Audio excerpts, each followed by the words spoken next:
નમસ્કાર વિદ્યાર્થી મિત્રો, આજના ઓનલાઈન શિક્ષણ પદ્ધતિના આ વિડિયો લેક્ચરમાં હું વિશાલ ઠુમર આપ સૌનું હાર્દિક સ્વાગત કરું છું.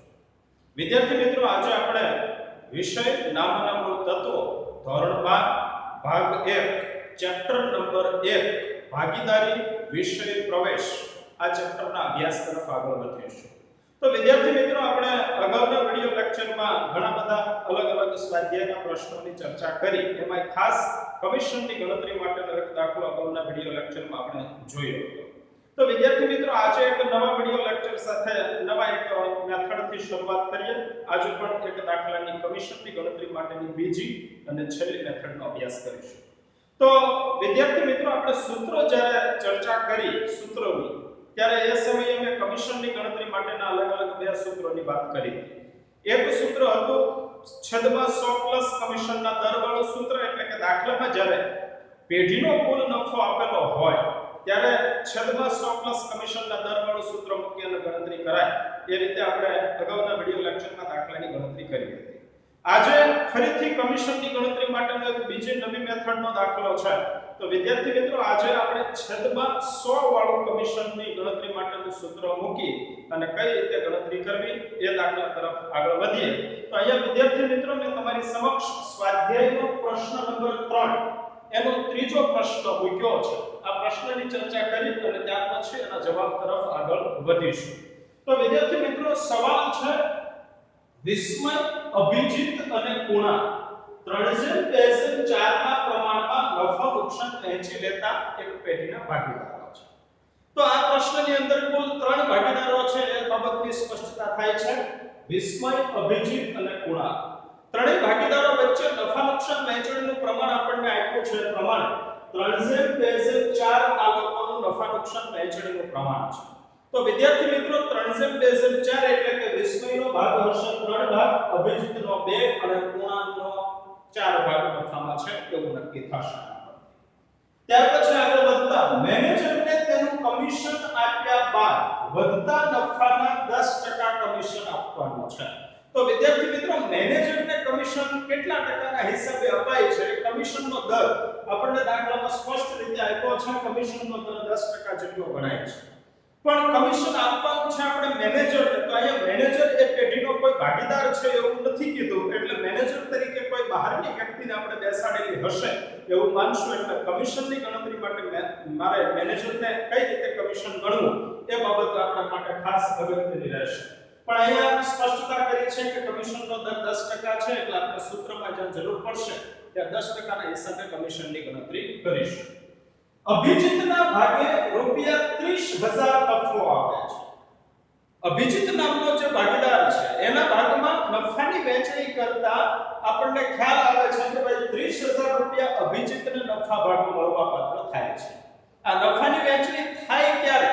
તો વિદ્યાર્થી મિત્રો, તમામ આવકોમાંથી તમામ ખર્ચાઓ બાદ કર્યા પછી જે ફાઇનલ ફિગર વધે એની ભાગીદારો વચ્ચે વહેંચણી કરવામાં આવે છે. એટલે હું અહીંથી એવું કહી શકું કે 30,000 નફા ભાગ જે અભિજીતને મળ્યો છે એ 30,000 નફો છે ભાગીદારો વચ્ચે તમામ ખર્ચાઓ ચૂકવ્યા પછી વધેલા નફાની વહેંચણી સ્વરૂપે મળેલો નફો છે. એટલે અહીંયા આમાં એક પણ ખર્ચ સમાયેલો નથી. પણ બીજું, હા, એ વાતની સ્પષ્ટતા પણ જરૂરી છે કે અહીંયા નફો જે આપ્યો છે એ ભાગીદારના ભાગનો નફો આપ્યો છે, એટલે કે વ્યક્તિગત નફા ભાગ આપ્યો છે. તો દાખલામાં આપણને પર્સનલી જ્યારે કોઈ ભાગીદારનો વ્યક્તિગત નફા ભાગ આપ્યો હોય એનો અર્થ એવો થાય કે આ દાખલામાં પેઢીનો કુલ નફો આપેલો નથી. અગાઉના જે દાખલામાં આપણે અગાઉના વિડિયો લેક્ચરમાં જે કમિશનનો દાખલો જોયો એમાં આપણને પેઢીનો કુલ નફો આપ્યો હતો અને એના બેઝ ઉપર આપણે 4 સ્ટેપ વાળો 100 પ્લસ કમિશનના દર વાળું સૂત્ર મૂકીને આખો દાખલો ગણ્યો હતો. પણ અહીંયા દાખલામાં માહિતી છે થોડી અલગ પ્રકારની છે ગણવાનું તો કમિશન જ છે પણ માહિતી અલગ આપી છે તો એ હિસાબે હું કમિશનની ગણતરી માટે કયું સૂત્ર વાપરવું એ બાબતે ખાસ સ્પષ્ટતા જરૂરી છે તો જ્યારે પણ દાખલામાં તમને કોઈ ભાગીદારનો વ્યક્તિગત નફા ભાગ આપેલો હોય ત્યારે વિદ્યાર્થી મિત્રો છેદમાં 100 વાળું સૂત્ર કમિશનની ગણતરી માટે વપરાશે એટલે આપણું આખું સૂત્ર બનશે મેનેજરને મળતું કમિશન બરાબર પેઢીનો ચોખ્ખો નફો ગુણ્યા કમિશનનો દર છેદમાં 100 આ સૂત્રની મદદથી દાખલાની ગણતરી કરશું મેનેજરના કમિશનની ગણતરી કરો આપણી પાસે જે જવાબ માંગ્યો છે એમાં એવું કહે છે કે ભાઈ મેનેજરને કમિશન કેટલું મળવાપાત્ર થાય એ જવાબ શોધી અને આપણે આપવાનો છે તો દાખલાની ગણતરી કરવા માટે કયા કયા સ્ટેપ મૂકશું એ બાબતે પણ ખાસ સ્પષ્ટતા થવી જરૂરી છે વિદ્યાર્થી મિત્રો હવે આપણે આ સ્વાધ્યાયના પ્રશ્ન નંબર 3 ના ત્રીજા પ્રશ્નનો જવાબ ગણતરી સાથે રજૂ કરીએ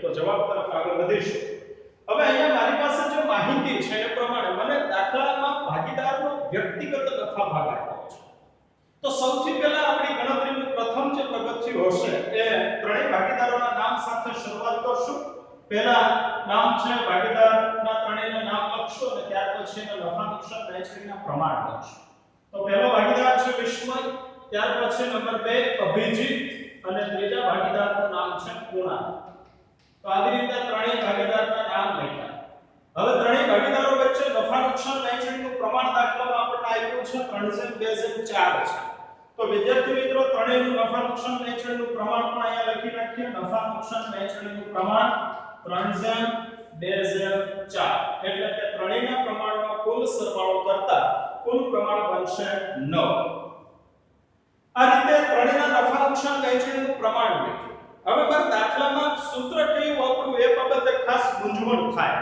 તો એ સમસ્યાનું સમાધાન આ રીતે કાઢી શકાય આપણે જ્યારે સૂત્રની વાત કરી ત્યારે એ બાબતે પણ સ્પષ્ટતા કરેલી છે કે સૂત્ર ક્યારે કયું વાપરવું એટલે કે 100 વાળું ક્યારે સૂત્ર વાપરવું અને દાખલામાં 100 કમિશનના દર વાળું સૂત્ર ક્યારે મૂકવું આ બંને બાબતે ખાસ આપણે ચોખવટ કરેલી છે તો આજે ફરી વખત એ બાબતે સ્પષ્ટતા કરીએ તો જો દાખલામાં તમને પેઢીનો કુલ નફો આપેલો હોય તો 100 કમિશનના દર વાળું છેદમાં મૂકી અને સૂત્ર વાપરવાનું હોય છે પણ દાખલામાં જો તમને કોઈ ભાગીદારનો વ્યક્તિગત નફા ભાગ આપેલો હોય તો દાખલામાં હંમેશા આપણે 100 વાળું છેદમાં મૂકી અને સૂત્ર વાપરવાનું હોય છે એટલે અહીંયા કમિશનની ગણતરી માટે છેદમાં 100 આવે એ સૂત્રનો આપણે ઉપયોગ કરવાની જરૂર પડશે હવે આખા દાખલામાં મારી પાસે જે માહિતી છે એમાં સૂત્ર પ્રમાણે મારે જે આખું સૂત્ર પ્રમાણે માહિતીની જરૂર પડશે એ પ્રમાણે એક વખત સૂત્ર સાથે ચર્ચા કરીએ તો કઈ કઈ વિગતોની દાખલામાં આપણે જરૂર પડશે ગણતરી માટે તો સૌથી પહેલા સૂત્ર આપણું બને છે પેઢીનો કુલ નફો ગુણ્યા કમિશનનો દર છેદમાં 100 આ આપણું સૂત્ર છે મતલબ ત્રણ વસ્તુની જરૂર પડે એક પેઢીનો ચોખ્ખો નફો જોશે નંબર 2 કમિશનના દરની જરૂર પડશે અને છેદમાં 100 મૂકશું એઝ ઇટ ઇઝ એમ જ રહેવા દઈશું તો મારે શોધવાની બે વસ્તુ છે એમાંથી કમિશનનો દર મારી પાસે ઓલરેડી છે તો વિદ્યાર્થી મિત્રો હવે એક જ વસ્તુ શોધવાની જરૂર છે કુલ નફો જો દાખલામાં આપણે શોધી લઈએ તો હું ડાયરેક્ટ કમિશનનું 100 વાળું સૂત્ર મૂકી અને કમિશનની ગણતરી કરી શકું એટલે દાખલામાં મારી પાસે જે નફો આવ્યો છે અભિજીતના ભાગનો વ્યક્તિગત નફો છે અને સૂત્રમાં મારે જે જરૂર છે એ પેઢીના કુલ નફાની જરૂર છે તો આ દાખલામાં હું અભિજીતના નફા ભાગ પરથી પેઢીના કુલ નફા સુધી પહોંચી શકું એટલે એના માટે હવે પછીનો આગળનો સ્ટેપ મૂકીએ તો પેઢીનો કુલ નફો બરાબર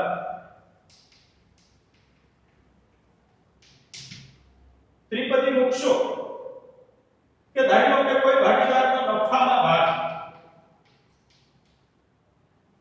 પ્રમાણ જેનું છે તે અહીંયા આપણને અભિજીતનો ભાગ આપ્યો છે તો અભિજીતના ભાગમાં નફાનો બે ભાગ જેટલો ભાગ આવે છે કુલ 9 ભાગ છે એમાંથી બે ભાગ અભિજીતને મળે છે તો અભિજીતનો નફામાં બે ભાગ હોય ત્યારે અભિજીતના ભાગમાં નફાની રકમ નફો રૂપિયામાં જે મળે છે ફાળવણી કરતા એ કેટલો આવ્યો તો કે 30000 એટલે કે બે ભાગવાળા ભાગીદારને જો નફામાંથી 30000 રૂપિયા નફા ભાગ મળતો હોય તો મારે પેઢીનો કુલ નફો શોધવો હોય તો હું ડાયરેક્ટ કુલ પ્રમાણ સાથે ત્રિપદી મૂકીશ એટલે કે ત્રણેયના કુલ સરવાળાના પ્રમાણ સાથે ત્રિપદી મૂકશું તો આપણને પેઢીનો કુલ નફો મળશે ધારી લો કે મારા દાખલામાં વિસ્મયનો નફા ભાગ શોધવો હોય તો હું અભિજીતના બેઝ પર વિસ્મયનો નફા ભાગ પણ શોધી શકું તો ત્રિપદી એવી આપણી બની શકે કે 2 ભાગે જો અભિજીતને 30000 જેટલો નફા ભાગ મળતો હોય તો વિસ્મયનું પ્રમાણ 3 છે તો વિસ્મયને કેટલો ભાગ મળે એટલે કે 2 ભાગે 30000 તો 3 ભાગે કેટલો સમથિંગ 45000 જેટલો જવાબ આવે. ધારો કે મારે પૂર્ણાંકનો નફા ભાગ શોધવો હોય તો પૂર્ણાંકનો નફા ભાગ શોધવા માટે પણ આ રીતે ત્રિપદી બનશે 2 ભાગે 30000 તો પૂર્ણાંકનો નફામાં 4 ભાગ છે તો 4 ભાગે કેટલા એટલે સમથિંગ 60000 જેટલો જવાબ આવશે. પણ વિદ્યાર્થી મિત્રો નથી આ દાખલામાં મારે વિસ્મયના નફા ભાગની જરૂર નથી પૂર્ણાંકના નફાના ભાગની જરૂર. મારે સૂત્ર માટે કુલ નફાની જરૂર છે એટલે કે પેઢીનો કુલ નફો જોઈએ છે. તો પેઢીના કુલ નફા સુધી પહોંચવા માટે મારે ફરજિયાત રીતે 9 વડે ત્રિપદી લગાવવી પડશે એટલે ત્રિપદી આપણી બનશે કે નફામાં 2 ભાગ હોય ત્યારે ભાગીદારને નફો 30000 રૂપિયા જો મળતો હોય તો કુલ પેઢીનો નફા ભાગ છે 9 જેટલો હોય તો ભાગીદારને પેઢીનો કુલ નફો કેટલો રૂપિયામાં બની શકે. તો આ ત્રિપદીને સોલ્વ કરતા જવાબ આપણો જે બનશે એ 30000 ગુણાકારમાં 9 પક્ષો ઉપર અંશમાં અને છેદમાં આવશે 2 એટલે 30000 ગુણ્યા 9 ભાગ્યા 2 જવાબ જે આપણો બનશે આ સમીકરણને સોલ્વ કરતા 1,35,000 જેટલો જવાબ મળશે. આ આપણને પેઢીનો કુલ નફો મળ્યો. ત્રિપદીની સિસ્ટમથી આપણે પેઢીના કુલ નફા સુધી પહોંચ્યા. પેઢીનો કુલ નફો શોધ્યા બાદ આગળ વધીએ તો પછીનું જે સ્ટેપ આપણો આવશે આપણને જે નફો કુલ 1,35,000 જેટલો મળ્યો છે એના ઉપરથી હવે મારું કામ છે સૂત્ર મૂકી અને ગણતરી કરવાનું એકદમ સરળ બનશે. કેમ કે કુલ નફાની જે આપણે જરૂર હતી એ સૂત્ર માટે ખૂટતી વિગત આપણને ઓલરેડી મળી ગઈ છે. તો હવે હું સીધું મેનેજરને મળતા કમિશનની ગણતરી માટેનું 100 વાળું સૂત્ર મૂકીશ અને ત્યાર પછી કમિશન છે આપણો ફાઇનલ આન્સર બનશે. તો વિદ્યાર્થી મિત્રો મેનેજરને મળતું કમિશન બરાબર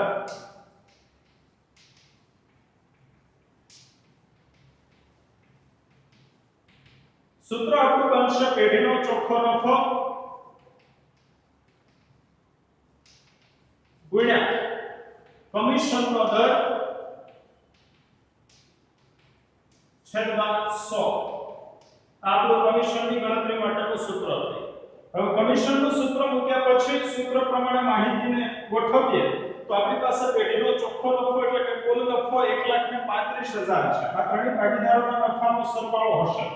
1,35,000 કુલ નફો છે ગુણ્યા કમિશનનો દર ધ્યાનમાં કેટલો લેવાનો છે એના વિશે વાત કરીએ તો 10% જેટલો કમિશનનો દર આપણને મેનેજરને આપવાનો કીધો છે. તો કમિશનનો દર 10% અને છેદમાં 100 ના 100 એઝ ઇટ ઇઝ રાખશું. તો આ રીતે કમિશનની ગણતરી માટે આપણો આ પદ તૈયાર છે. આખું હવે સીધું સોલ્વ કરીએ તો 1,35,000 ના 10% ના હિસાબે ગણતરી કરતા કમિશનની રકમ છે આપણને 13,500 જેટલી મળશે. આ કમિશન રૂપિયા 13,500 એ આપણો ફાઇનલ આન્સર બનશે.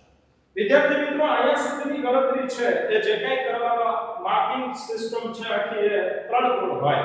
તો આમાં 3 માર્ક્સનું કેલ્ક્યુલેશન કઈ રીતે થાય તો કે પેઢીનો કુલ નફો શોધવા સુધીની ગણતરીનો 1 માર્ક્સ હોય ત્યાર પછી સૂત્ર મૂકવાનો 1 માર્ક્સ અને છેલ્લી ફાઇનલ ગણતરી કરી અને 13,500 સુધીનો જવાબ આવે તો એનો ફરીથી પાછો 1 ગુણ એટલે કુલ 3 માર્ક્સનો આખો દાખલો છે બોર્ડની પરીક્ષામાં આવી રીતે કમિશન અંગેનો પૂછાય છે.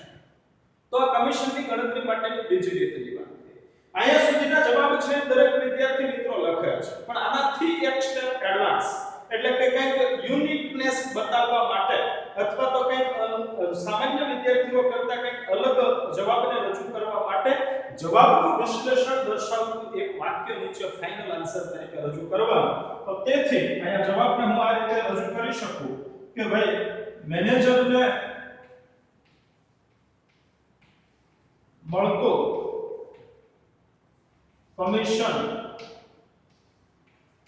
રૂપિયા 13,500 થશે. આ રીતે જવાબ છે ફાઇનલ જવાબનું વિશ્લેષણ દર્શાવતો એક વાક્ય છે એ ફાઇનલ આન્સર તરીકે આપણે રજૂ કરી શકીએ જે પેપર ચેકર ઉપર એક અલગ ઇમ્પ્રેસ પાડી શકે છે. તો આ રીતે વિદ્યાર્થી મિત્રો 3 માર્ક્સનો દાખલો છે કમિશનની ગણતરીનો આ બીજી મેથડનો આપણો પૂર્ણ થયો. વિદ્યાર્થી મિત્રો કમિશનની ગણતરીની બંને રીતના દાખલાઓનો અભ્યાસ કર્યા બાદ હવે પ્રેક્ટિસ માટેના 2 સમ હું તમને હોમવર્કમાં આપું છું અને અગાઉ આપણે જે મેથડના દાખલાઓ શીખ્યા છીએ કમિશનની ગણતરીનો રીતનો છે અને બીજો નફાની વહેંચણી અંગેનો દાખલો છે. આ બંને મેથડો આપણે અગાઉના વિડિયો લેક્ચરમાં ઓલરેડી શીખી ગયા છીએ, એટલે આ બંને સમ છે એ તમે જાતે કરશો તો પણ જવાબ તમારાથી આવશે. તો વિદ્યાર્થી મિત્રો, પ્રશ્નની ચર્ચા કરીએ અને પછી આગળ વધીએ. A, B અને C બેઝેડ 3/4 ના પ્રમાણમાં નફો નુકસાન વહેંચતા એક પેઢીના ભાગીદારો છે. મતલબ દાખલામાં 3 ભાગીદારો છે, ભાગીદાર A, B અને C. ત્રણેય ભાગીદારોનું નફા નુકસાન વહેંચણીનું પ્રમાણ આપણી પાસે છે 3/4. આ પ્રમાણ ઓલરેડી આપણને આપેલું છે. મેનેજરને તેનું કમિશન બાદ કર્યા પછીના વધતા નફા પર 10% કમિશન આપવાનું છે. તો પેઢીનો જે મેનેજર છે, મેનેજરને કમિશનની ગણતરી કરવા અંગેનું કહે છે. કમિશન છે 10% ના હિસાબે ગણવાનું છે. હવે અહીંયા કોઈ ભાગીદાર છે, પેઢીનો મેનેજર છે, એની કોઈ સ્પષ્ટતા નથી, એટલે એવું માનવામાં આવશે કે કોઈ ત્રાહિત વ્યક્તિ છે પેઢીના મેનેજર તરીકે કાર્ય કરતો હશે. તો આ રીતે કમિશનનો દર આપણને 10% ગણવાનું કહે છે. ભાગીદાર B ને નફામાંથી રૂપિયા 14000 ભાગ મળે છે. B નામનો ભાગીદાર છે, નફામાંથી 14000 જેટલી રકમ મળે છે, એટલે કે ભાગીદાર B નો વ્યક્તિગત નફા ભાગ દાખલામાં આપણને આપ્યો છે. તો વિદ્યાર્થી મિત્રો, વ્યક્તિગત નફા ભાગ આપ્યો છે એટલે દાખલામાં સ્પષ્ટતા એ બાબતની થઈ જાય કે અહીંયા 100 વાળું સૂત્ર વાપરવું કે છેદમાં 100 પ્લસ કમિશનના દર વાળું સૂત્ર મૂકવું. તો એ બાબતે ક્લિયર કટ એટલું કહી શકાય કે હંમેશા છેદમાં 100 વાળું સૂત્ર જ વાપરાશે, કેમ કે દાખલામાં આપણને ભાગીદારનો વ્યક્તિગત નફા ભાગ આપ્યો છે. તો વિદ્યાર્થી મિત્રો, 14000 જે વ્યક્તિગત નફા ભાગ છે એના બેઝ ઉપર આપણે નક્કી કર્યું કે છેદમાં 100 વાળું કમિશનનું સૂત્ર વાપરશું. તો દાખલો આપણો છે એ ગણતરીના બે સ્ટેપમાં ચાલશે. સૌથી પહેલા તો મારે કુલ નફો શોધવો પડશે. ત્રિપદીની રીત પ્રમાણે કુલ નફો શોધશું અને ત્યાર પછી એના બેઝ ઉપર આપણે કમિશનનું 100 વાળું સૂત્ર મૂકી કમિશનની ગણતરી કરીશું. વિદ્યાર્થી મિત્રો, એ દાખલામાં જવાબ આપણી પાસે જો માંગ્યો છે એ પ્રમાણે મેનેજરના કમિશનની ગણતરી કરો એટલે 100 વાળું સૂત્ર મૂકી છે એટલે કમિશન ગણી શકાશે. અને બીજો જવાબ માંગ્યો છે એમાં કહે છે મેનેજરના કમિશન પહેલાનો નફો પણ શોધો, એટલે કે કમિશન બાદ કર્યા પહેલાનો નફો શોધવાનું કહે છે.